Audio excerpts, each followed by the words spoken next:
यीशु मसीह के सामर्थी नाम में एक बार फिर से आप सबका स्वागत करती हूँ। परमेश्वर के दास reverend doctor Wesley L Duewel की किताब को ही हम आगे कंटिन्यू कर रहे हैं। चैप्टर का नाम है आप अपनी प्रार्थनाओं को उपवास के द्वारा गहरा कर सकते हैं। आज के समय में जब उपवास की बात आती है तो कलीसिया का मुंह क्यों बंद रहता है? शैतान ने किस तरह से मसीही लीडर्स को इस विषय पर बोलने से चुप किया हुआ है, जबकि उपवास करना ये तो नए और पुराने दोनों नियम में क्लियरली सिखाया भी गया है और प्रैक्टिस में भी रहा है। परमेश्वर के दास आगे लिखते हैं, मुझे आज तक याद नहीं है कि किसी ने भी इस विषय पर फुल मैसेज दिया हो। पुराने नियम में मूसा ने 2 बार 40 दिन तक उपवास किए थे। न्यायियों के समय में परमेश्वर के लोगों ने युद्ध से पहले उपवास किया। शमूएल के समय सब इस्राएलियों ने उपवास किया।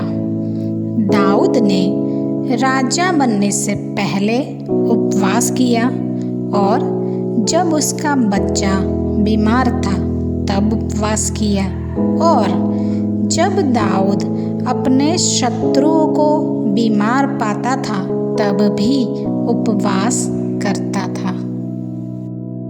यहोशापात और पूरे यहूदा के लोगों ने एदोम के साथ युद्ध करने से पहले उपवास किया था। इसी तरह एलिया, एजरा, नहम्या, एस्तर, दानियल ये सब उपवास करने के द्वारा ही जाने जाते हैं।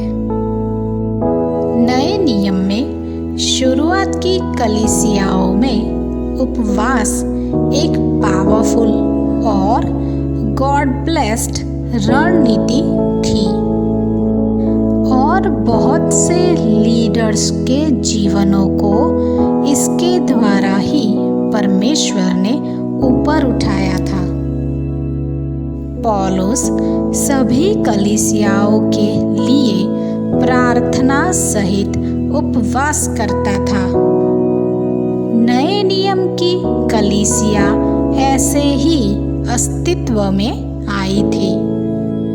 इसके अलावा मार्टिन ल्यूथर की उपवास करने के लिए बहुत आलोचना हुई थी। जॉन वेस्ली हफ्ते में 2 बार उपवास करते थे और उन्होंने अपने सभी फॉलोअर्स को भी यही सिखाया था।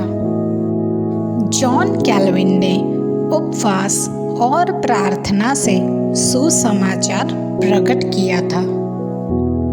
जॉन नॉक्स ने प्रार्थना और उपवास के द्वारा ही स्कॉटलैंड के क्वीन मैरी को मसीह में जीत लिया था।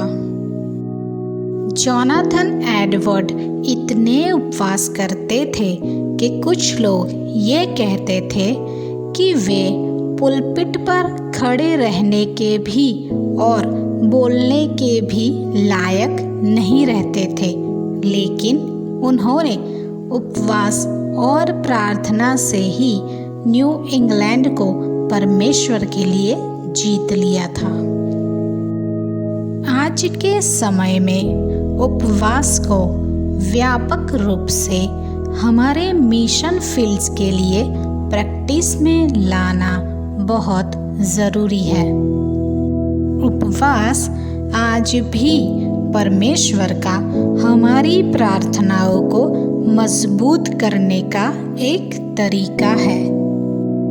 जब तक आप उपवास सहित प्रार्थना नहीं करोगे तब तक आप स्पिरिचुअली कभी आगे नहीं बढ़ोगे और आपकी प्रेयर लाइफ कभी वैसी नहीं बन सकती जैसी परमेश्वर चाहते हैं। जब तक आप उपवास के महत्व को अपने जीवन में प्रैक्टिस में न लाओ तब तक। आज का समय तो आत्मिक युद्ध का समय है, लोगों के लिए और देशों के लिए। लेकिन शरीर की अभिलाषाओं पर जीने वाले मसीही ये कभी नहीं समझ पाते। ये समय है एकता का, अपने आप में सीमित रहने का नहीं है। हमें आत्मिक सक्रियताओं को एक्शन में लाना है, लेकिन हमें स्पीचेस देनी पसंद है। ये उपवास करने का समय है, लेकिन हम तो हर्ष और आनंद मना रहे हैं। नए नियम की कलीसिया उपवास और प्रार्थना के द्वारा ही एक चित्त और एक मन की थी। यहाँ तक कि कोई भी अपनी संपत्ति अपनी नहीं कहता था। इसलिए तो वो कलीसिया ग्रेट पावर और ग्रेट ग्रेस के नीचे रहती थी। मगर आज के समय में हम स्वयं के लिए ज़्यादा से ज़्यादा सोचने लगे हैं। हमें तो बस सुविधाएं और भौतिक संपत्ति में ही ज़्यादा दिलचस्पी है। आज हम ना तो उपवास करने की आत्मा को समझ रहे हैं और ना ही मसीह के कलवरी के दुख को समझ रहे हैं। पौलुस ने प्रार्थना और उपवास के द्वारा मसीह के लिए और फसल के आनंद के लिए मेहनत की, प्रार्थना की, उपवास किए और पूरे रोमन एम्पायर को मसीह के लिए हिला दिया था।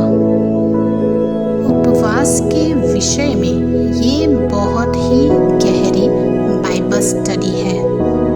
नेक्स्ट वीडियो में उपवास के बारे में हम आगे की बातें देखेंगे। Till then, thank you and God bless you all. Bye bye.